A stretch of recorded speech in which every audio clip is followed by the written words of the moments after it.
오늘 수요 예배 오신 온라인 오프라인으로 수요 예배 참여하신 모든 성도님들 예수님 이름으로 환영하고 축복합니다. 오늘 레위기서 25장 23절부터 28절까지 말씀 같이 보도록 하겠습니다. 구약 성경 186페이지입니다. 제 성경으로는 레위기서 25장 23절부터 28절까지 같이 소리내어서 합독하시겠습니다. 토지를 영구히 팔지 말 것은 토지는 다 내 것임이니라. 너희는 거류민이요 동거하는 자로서 나와 함께 있느니라. 너희 기업의 온 땅에서 그 토지 무르기를 허락할지니 만일 네 형제가 가난하여 그의 기업 중에서 얼마를 팔았으면 그에게 가까운 기업 물을 자가 와서 그의 형제가 판 것을 물을 것이요.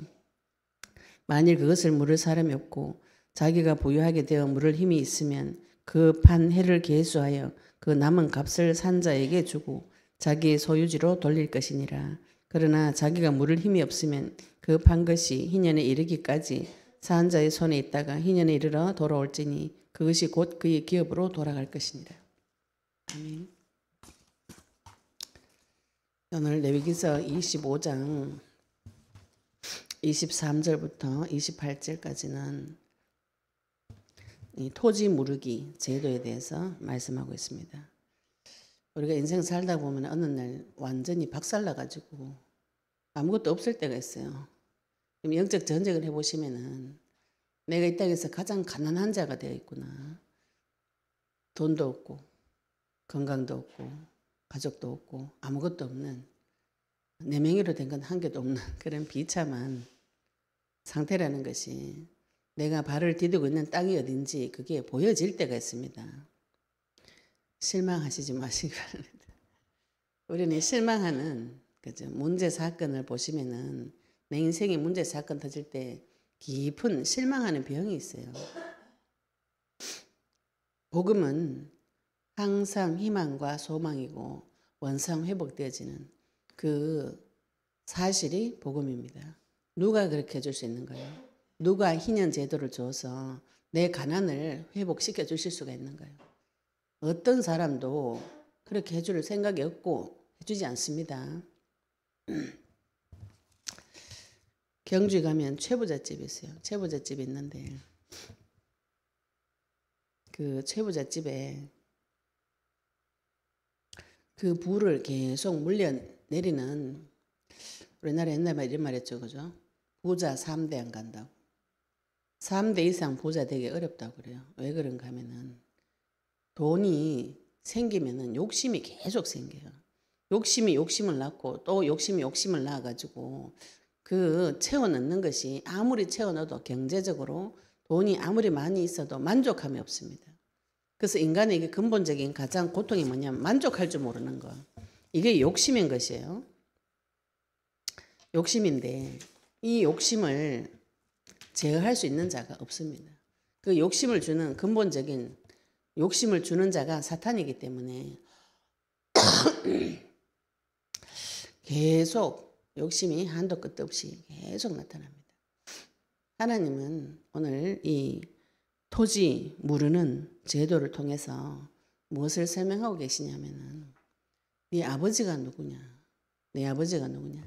내 인생을 책임질 자가 누구냐? 이 말씀을 지금 제도를 통해서 설명하고 계시는 거죠. 레위기서 25장 23절부터 보겠습니다. 토지를 영구히 팔지 말 것은 토지는 다 내 것임이니라. 너희는 거류민이요 동거하는 자로서 나와 함께 있느니라. 토지를 영원히 팔고 또 팔아버린 거 버리지 말고 이렇게 하라고 하시면서 토지는 다 내 것이다. 창세기 1장에 보시면 하나님께서 땅을 만드셨어요. 하나님께서 천지 만물을 다 만드시고 또 창세기 3장에 보시면 저주받은 아담이 땅을 갈고 이런 표현이 있습니다. 너는 흙이니 흙으로 돌아갈 것이다. 창세기 2장 7절에 분명히 생령이라 그랬어요. 몸은 흙으로 지어졌지만 그 영은 살아있는 영, 생령인데 창세기 3장에 가시면 갑자기 너는 흙이다 이렇게 표현하고 있습니다. 그런데 하나님께서 오늘 말씀에 땅은 다 내 거다. 토지는 다 내 거다. 이렇게 말씀하고 계신 거죠. 우리의 주인이 누구인가요? 나의 주인이 하나님 아버지입니다. 너희는 거류민이요 동거하는 자로서 나와 함께 있느니라. 이 땅에서 지금 거류민 잠깐 가는 나그네요 동거하는 자. 하나님과 하나님께서 나와 함께 이 땅에서 같이 살게 해주시는 하나님의 것에 살게 해주시는 동거하는 자예요.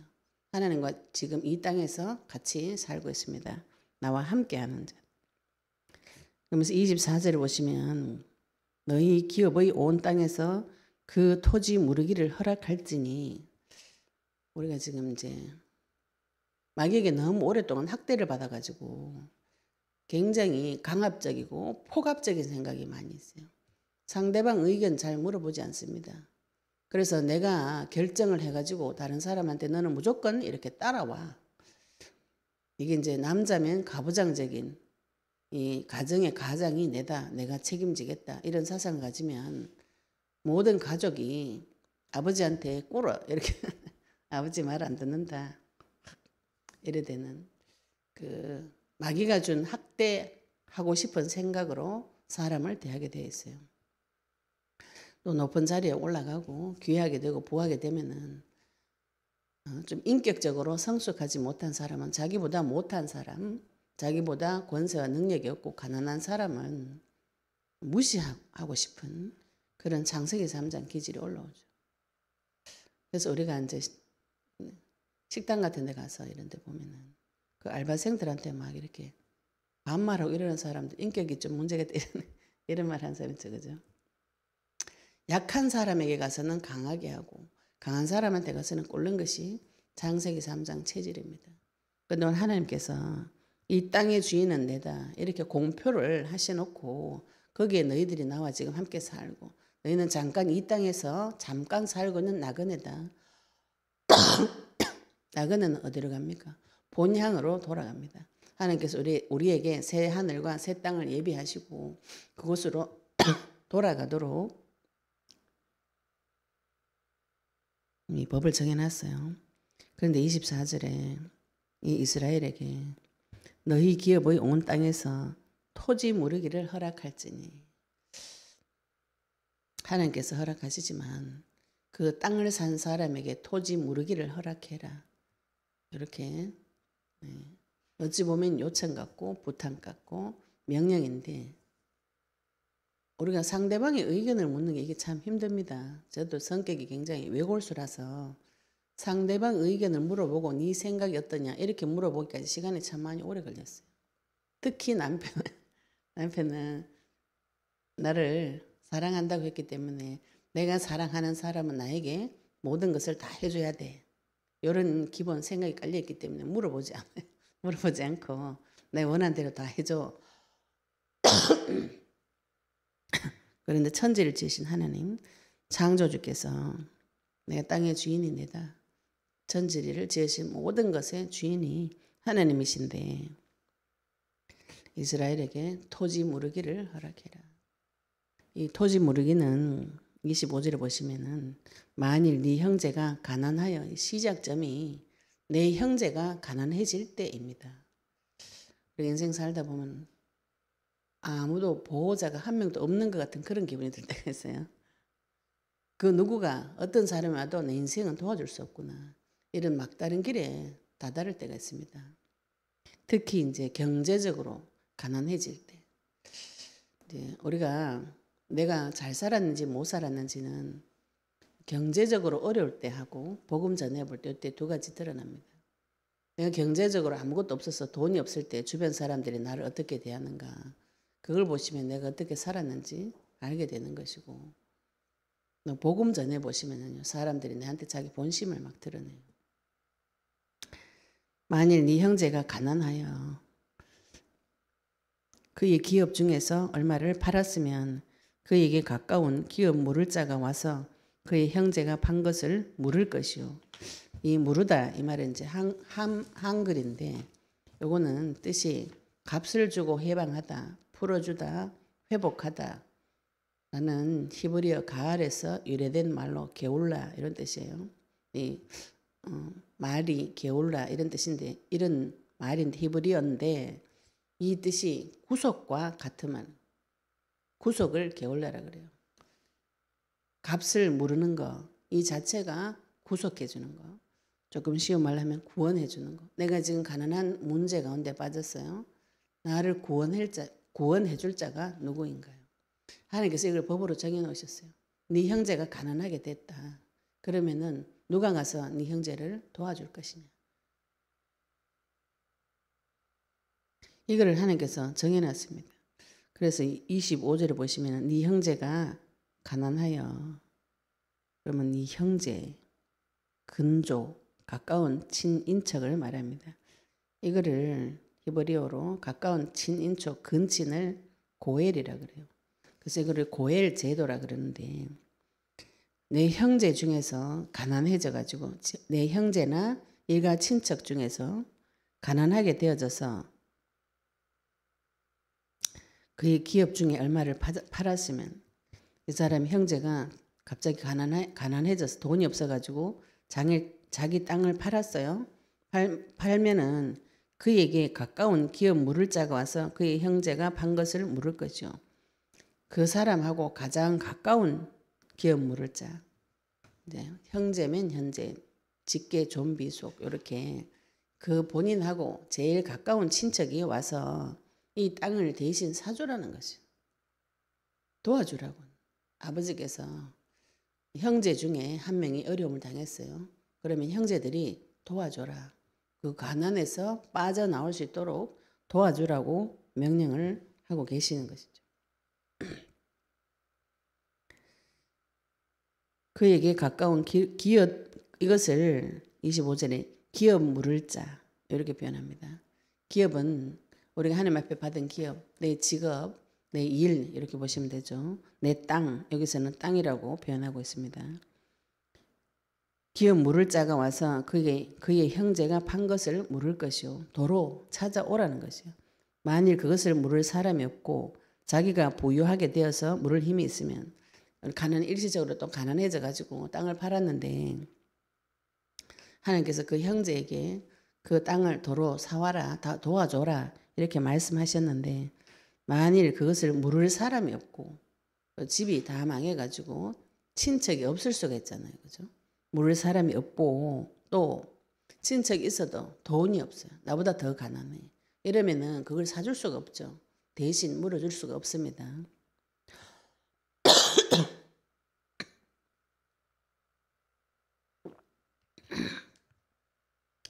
근데 이제 시간이 지나가지고 이 사람이 다시 부유하게 되었어요. 열심히 노력해가지고 다시 부유하게 되어서 물을 힘이 있으면 다시 땅을 살 힘이 생겼습니다. 이거를 힘이 생겨가지고 땅을 산 사람에게 가서 그 땅을 나에게 도로 파시오 이렇게 할 때 그 땅 주인은 거절 못합니다. 원래 땅 주인이 와서 달라고 하면 그걸 다시 줘야 되는 것이죠. 그냥 무료로 주는 것이 아니고 자기가 사용한 거 다 제하고 나머지 값을 쳐서 돌려주는 것이죠. 27절에 그래서 그 판해를 계수하여 그 남은 값을 산자에게 주고 자기의 소유지로 돌릴 것이니라. 근데 28절에 보시면 그러나 자기가 물을 힘이 없으면 자기가 물을 힘도 없고 또 주변의 친인척 중에서도 그 땅을 다시 사줄 사람이 없습니다. 없을 때는 어떻게 하는가 하면은 물을 힘이 없으면 그 판 것이 희년에 이르기까지 산자의 손에 있다가 희년에 이르러 돌아올지니 이것이 곧 그의 기업으로 돌아갈 것이니라. 아무도 도와줄 사람이 없어요. 내가 가난한데 내 형제 주변에 더 가난해. 또 가난은 떠나서 돈이 있어도 이럴 마음이 없죠. 그죠? 마음이 없습니다. 주변 사람 도와주고 싶은 마음이 잘 없어요.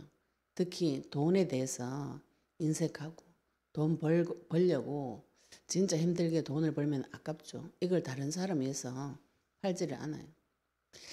이 경주 채부잣집이 3대 이상 못 가는 그 시대에 10대까지 지금까지 계속 부자를 한 이유가 벼슬을 지은사 이상 하지 말라. 큰 벼슬 하지 말라 그래요. 그리고 근처에 100리 이상에 굶어 죽는 사람이 없도록 해라. 이런 몇 가지 수칙이 있어요. 주변에 가난한 사람을 도와주는 것을 그 집안의 가훈으로 정해놨습니다. 그리고 큰 욕심 내지 말고 벼슬은 권력욕이죠. 거기 가면은 권력욕은 이게 작동되어질 때 집을 다 불살립니다. 죽을 때는 권력에 참패당해 죽을 때는 다 망가져요. 하나님께서 지금 이 토지가 다 내 것이다. 토지가 다 내 것인데 혹시 내가 일시적으로 가난해져서 그 기업을 잃어버렸을 때 우리가 하나님 자녀입니다. 나의 기업이 여호와예요. 하나님께서 나의 기업이 되어주셨어요. 이 기업을 잃어버릴 때가 있습니다. 하나님보다 나는 세상에 부귀영화가 더 좋아요. 나는 남편이 더 좋고 자녀가 더 좋고 돈이 더 좋고 권력이 더 좋고 내 능력이 더 좋고 이렇게 자기 것을 찾아서 막 돌아다니는 것이 창세기 3장에 잡힌 사람인 것이죠. 이 사람에게 하나님께서 와서 누군가 가까운 친척 중에 형제 중에 그 사람을 돌봐주라는 거죠. 그런데 형제가 친척이 히브리어로 고엘입니다. 고엘인데 이 고엘이 인류의 대속자, 구원자 이런 뜻이에요. 내 인생이 가난해질 때, 내가 하나님을 잃어버렸을 때, 내가 경제적으로 가난해질 때, 또 영적으로도 모든 것을 다 잃어버리고 가난해졌을 때 누가 도와주는 거예요? 하나님은 법적으로 자기 형제들에게 피를 나눈 형제들에게 그 토지를 모르게 해라. 가난해서 빠져나오게 해줘라. 명령하고 계세요. 그래서 이 제도는 육신적으로 말하면 이스라엘을 통해서 메시아를 보내줘야 되기 때문에 이 이스라엘 민족이 사라지면 안 되죠.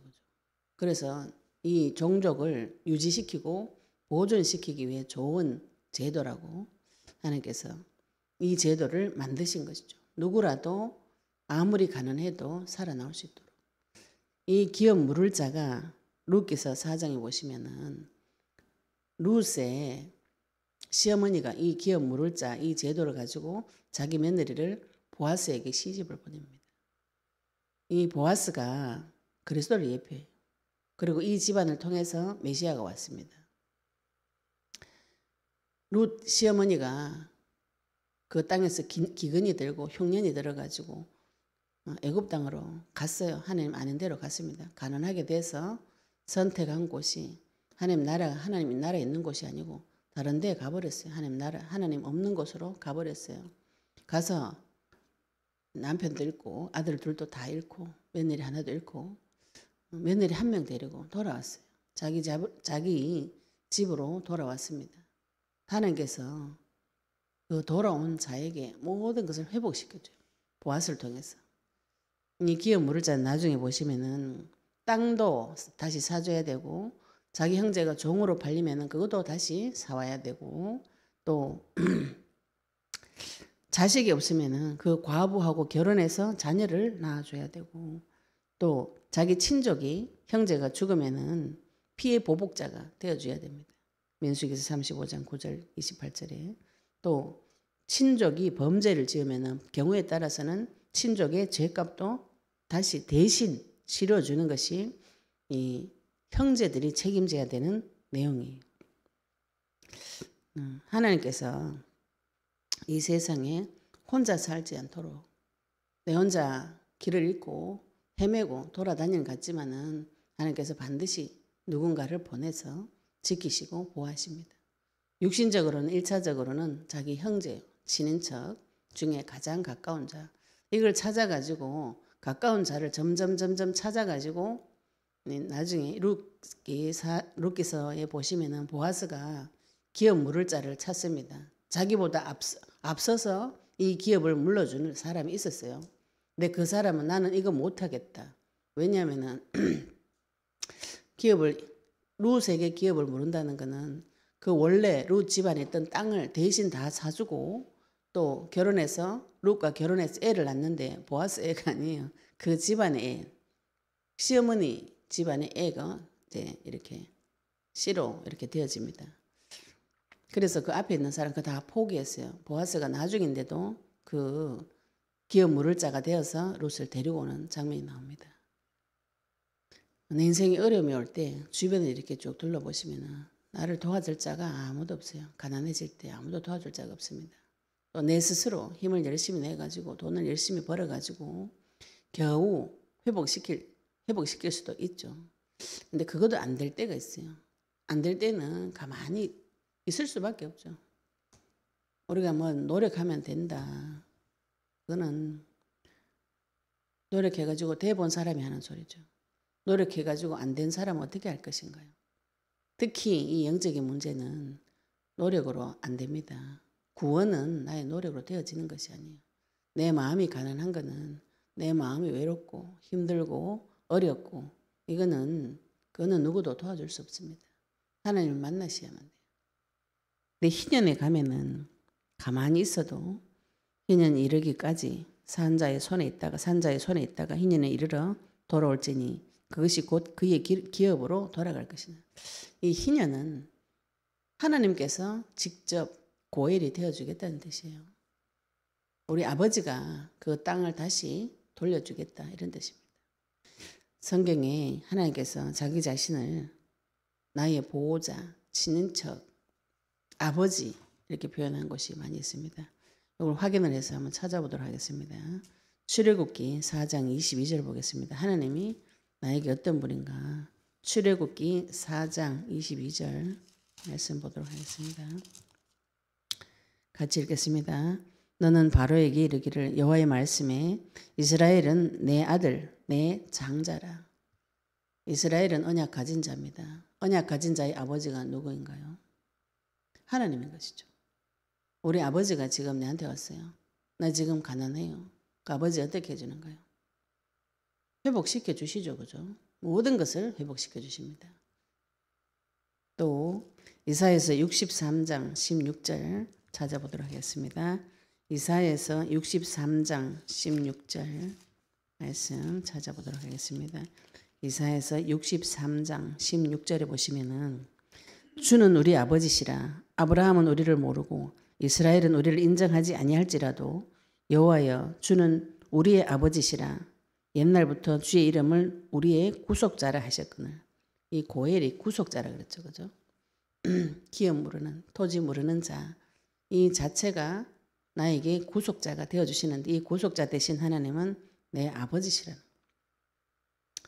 또 이사야서 54장 5절 8절을 보겠습니다. 이사야서 54장 5절 8절 이사야서 54장 5절 8절 보겠습니다. 이는 너를 지으시니가 네 남편이시라. 그의 이름은 만군의 여호와이시며 네 구속자는 이스라엘의 거룩하신 이시라. 그는 온 땅의 하나님이라 일컬음을 받으실 것이라. 여호와께서 너를 부르시되 마치 버림을 받아 마음에 근심하는 아내 곧 어릴 때의 아내가 되었다가 버림을 받은 자에게 함과 같이 하실 것임이라. 네 하나님께서 말씀하셨느니라. 내가 잠시 너를 버렸으나 큰 긍휼로 너를 모을 것이요 내가 넘치는 진노로 내 얼굴을 네게서 잠시 가렸으나 영원한 자비로 너를 긍휼히 여기리라. 네 구속자 여호와께서 말씀하셨느니라. 이 구속자가 고엘입니다. 하나님께서 잠시 버렸으나 큰 긍휼로 너를 모을 것이고 내가 넘치는 진노로 내 얼굴을 네게서 잠시 가렸으나 영원한 자비로 너를 긍휼히 여길 것이다. 하나님은 나를 절대로 버리지 않아요. 버리지 않고 지금도 기다리고 계시는 것이죠. 이사야서 54장 5절에서는 너를 지으시니가 네 남편이다. 출애굽기 4장에서는 이스라엘이 내 아들이다. 이사야 63장 16절에는 주는 우리 아버지시다. 이사야 54장 5절 8절에서는 남편이시다. 그래서 고아와 과부를 하나님께서 압제하지 말라고 말씀하시죠. 고아와 과부의 주인은 하나님 되어주시기 때문에 고아가 아버지 없는 자는 하나님의 아버지가 되어주시고 과부는 남편이 없는 자예요. 이 남편은 하나님이라는 것이죠. 이거는 보호자를 뜻합니다. 우리가 이 땅에 살면서 나를 보호해주는 사람이 하나도 없는 것 같아도 언약 붙잡고 계속 기다리시면은 하나님께서 때가 차서 하나님의 때가 차서 하나님께서 모든 것을 회복시켜 주시는 그런 때가 옵니다. 내가 처음에 구원받고 제일 좋았던 것이 내가 부모를 두고 왜 이렇게 고아처럼 살았던가, 왜 온갖 고생을 다 하고 이렇게 살았던가 이런 느낌이 왔어요. 그래서 아버지 만난 것 같은, 길 잃었다가 부모님 만난 같은 그런 생각이 들어서 하나님 앞에 가서 얼마나 울었는지 몰라요. 눈물이 펑펑 나는 거예요. 이 하나님께서 지금 나의 아버지가 되어주시고 나의 남편이 되어주시고 나의 보호자가 되어주셔서 내 인생이 가난할 때, 영적으로 육신적으로 내 인생이 가난할 때 나를 도와줄 분 누구인가요? 나의 아버지 되시고 친인척 고엘 되시는 그분을 통해서 반드시 회복시켜 주시는 것이죠. 예수 그리스도를 통해서 이것이 회복이 되어졌습니다. 예수님께서 오셔서 요한복음 3장 16절에 하나님께서 세상을 이처럼 사랑하사 자기 피를 값주고 자기 백성을 사셨어요. 하나님 왜 자기 피를 값주고 사셨는가요? 사랑하기 때문에. 내 자녀를 사랑하기 때문에. 내가 만든 이 피조물, 하나님께서 만든 이 형상이 하나님 사랑하기 때문에 하나님께서 구원해 주신 것이죠. 하나님께서 나를 사랑하셨기 때문에 하나님께서 형제간에도 서로 사랑하라는 것이죠. 우리가 그리스도의 사랑을 계속 깊이 체험한 자는 다른 사람의 문제, 사건, 그 기업을 잃어버리고 가난해서 돌아다니는 사람을 도와줄 수 있습니다. 내가 저 사람 도와주고 싶어도 돈이 없으면 못 도와주죠. 하나님께서 우리에게 주신 이 기업은 그리스도를 말합니다. 우리가 이 땅에서 영적 전쟁을 치시면은 내 마음에 부요함이 회복이 되어서요. 하나님 말씀이 내 속에 가득 채워지면은 그 말씀을 나누어 주실 수가 있습니다. 내 속에 있는 것이 없기 때문에 다른 사람에게 줄 수가 없는 것이죠.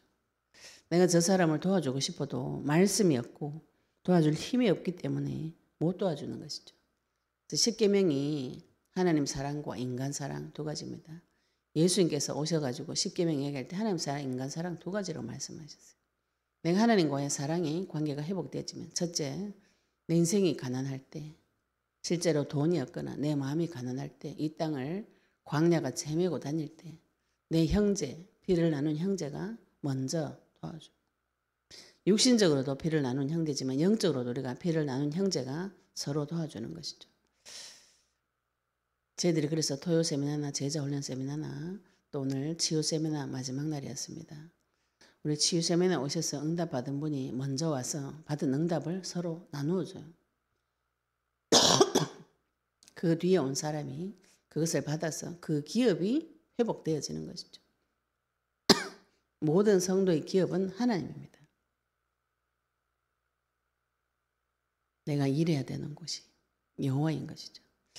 여호와를 잃어버리고 그 내 친인척을 통해서 도움을 받고 또 내가 힘을 얻어가지고 스스로 하나님 앞에 가서 나의 기업을 찾아올 때도 있고 그게 안 될 때는 마지막에는 하나님께서 직접 보호자가 되어주셔서 나를 회복시켜 주시는 것이죠.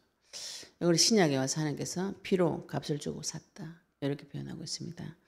또 그것도 한번 찾아보겠습니다. 고린도전서 6장 19절에서 20절 말씀 보도록 하겠습니다.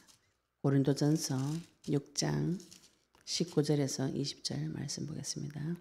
너희 몸은 너희가 하나님께로부터 받은 바 너희 가운데 계신 성령의 전인 줄을 알지 못하느냐. 너희는 너희 자신의 것이 아니라 값으로 산 것이 되었으니 그런즉 너희 몸으로 하나님께 영광을 돌리라.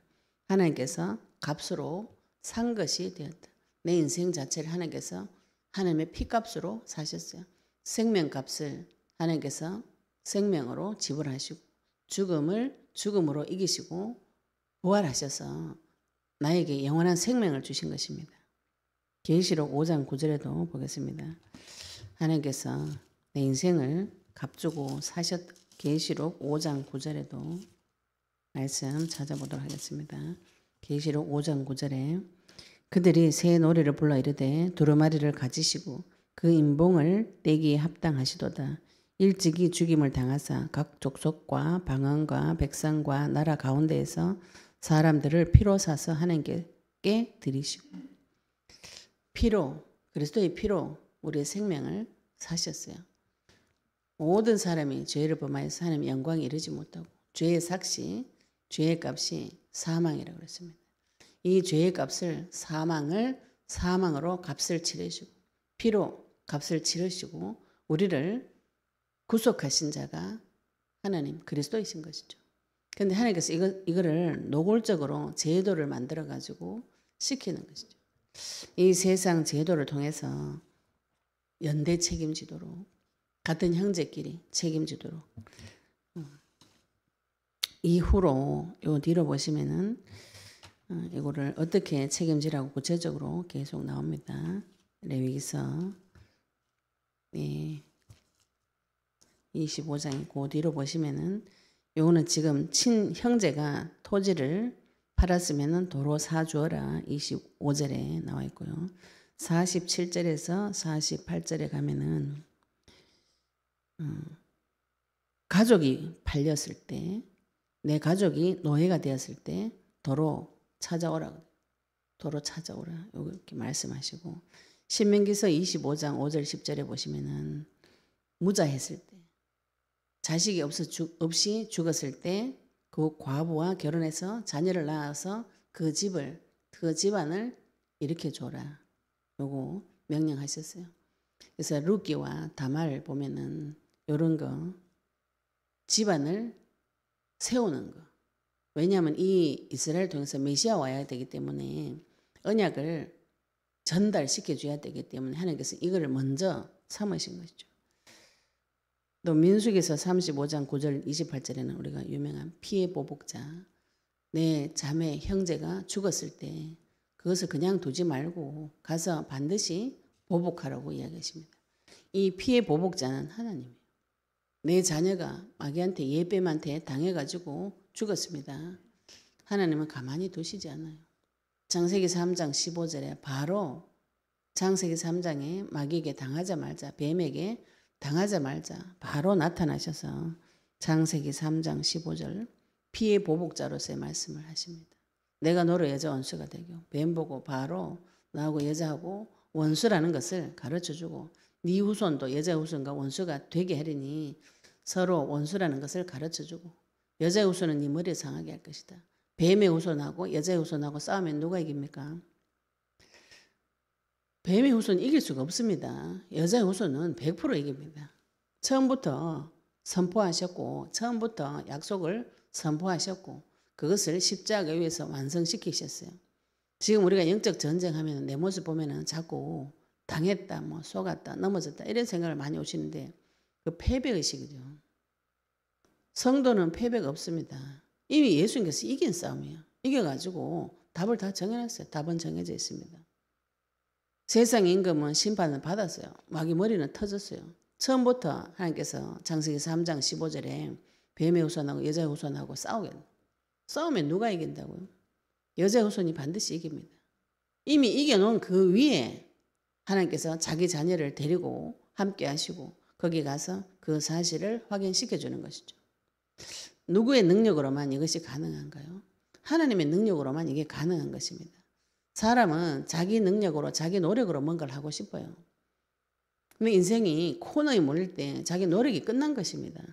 이 사람이 땅을 팔 때 땅을 팔고 싶어서 판 것이 아니에요.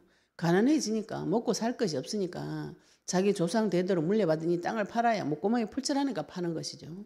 가난해져서 파는 것입니다. 하나님께서 여자의 후손과 뱀의 후손 창세기 3장 15절 약속하신 대로 십자가 위에서 완전히 다 이기시고 승리하시고 모든 문제를 회복시켜 놓으시고 그 약속의 말씀을 우리에게 주었어요.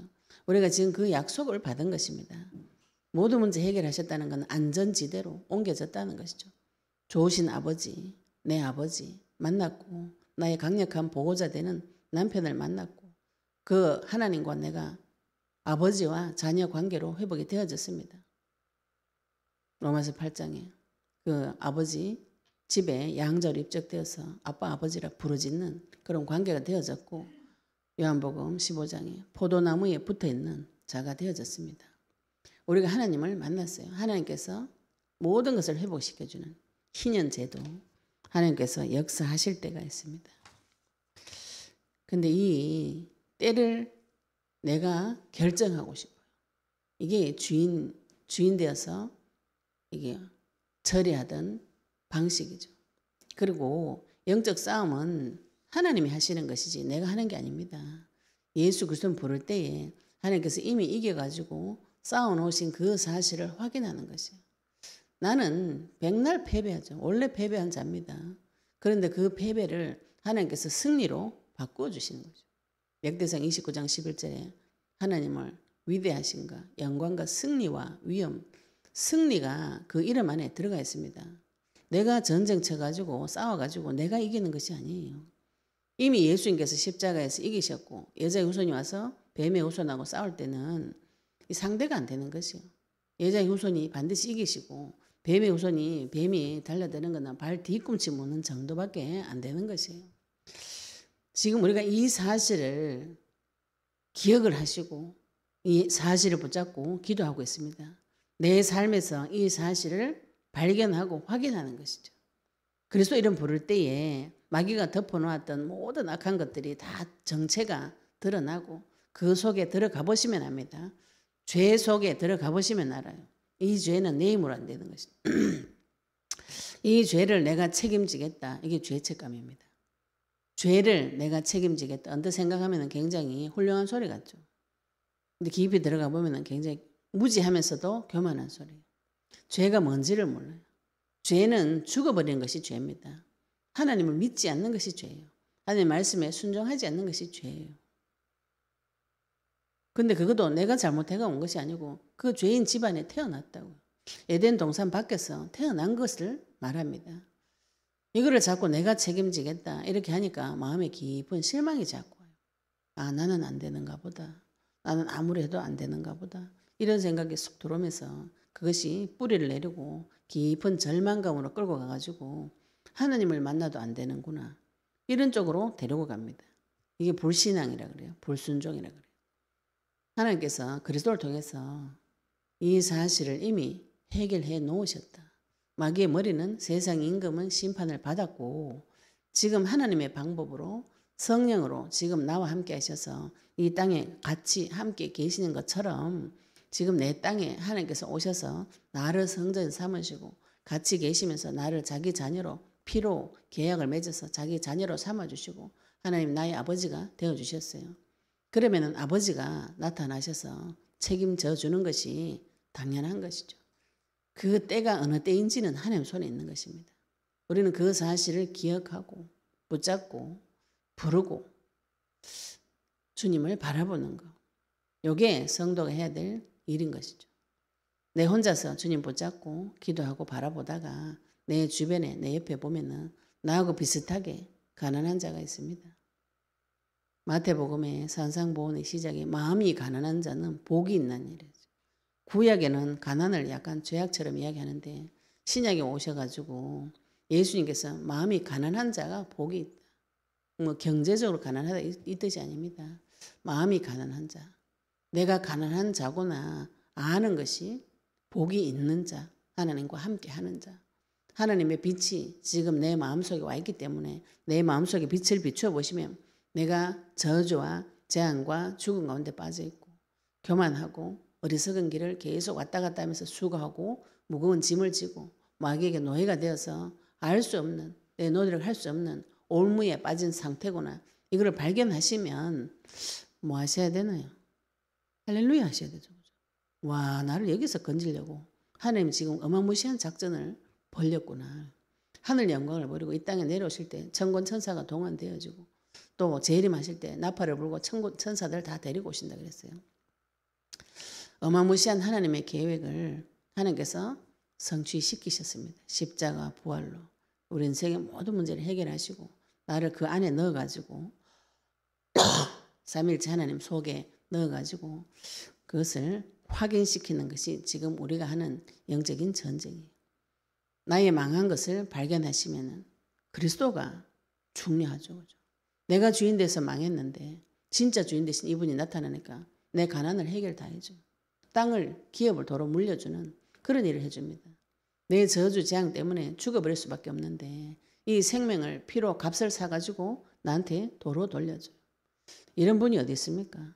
내가 마귀에게서 노예되고 포로되고 속국되었는데 하나님께서 나타나셔서 나를 포로로 삼았던 그 자의 머리를 오히려 밟을 수 있는 진짜 왕의 권세를 가지고 이 땅에 오시고 그 일을 다 시행하셨어요. 다 끝내셨어요. 그러면 내가 문제 사건을 보고 내 인생에 노예되었는 그 상태를 볼 때 실망을 해야 되나요? 할렐루야 해야 되나요?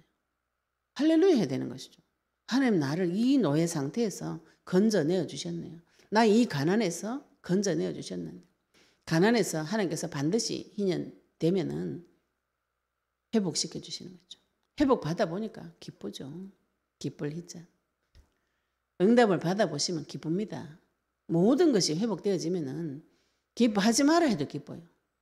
안 그렇습니까? 내가 지금 돈이 빚이 매덕 졌는데 정부에서 탕감해 준다. 기쁘죠.